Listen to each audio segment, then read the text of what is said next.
great. That's all. So let's talk about this.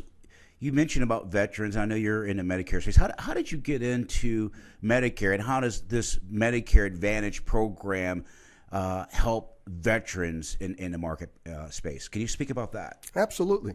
So I got involved with Medicare because I made a big mistake.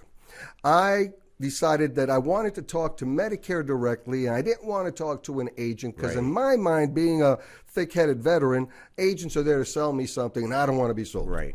So I called up Medicare, and Medicare is not designed to take care of the individual. They're more there to regulate, coordinate, make sure that the machine is working like a finely tuned, oiled machine. And so they gave me advice that did not help my mom. It eventually cost her life. What? That's when I learned that we have a lot of power as an agent, and if we don't take it seriously, we can actually hurt somebody instead of help somebody.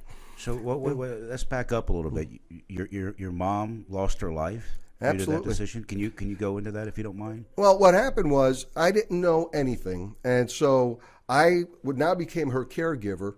And it was my job to find her a new Medicare plan because she moved from Puerto Rico after Hurricane Maria to stay with my wife and I. Wow. So I called up Medicare, and they suggested a plan, which is a fine plan for an average individual.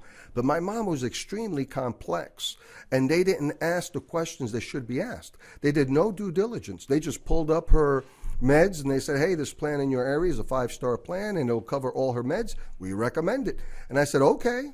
Well, that plan would not allow her to go see several doctors that she needed for conditions that she had.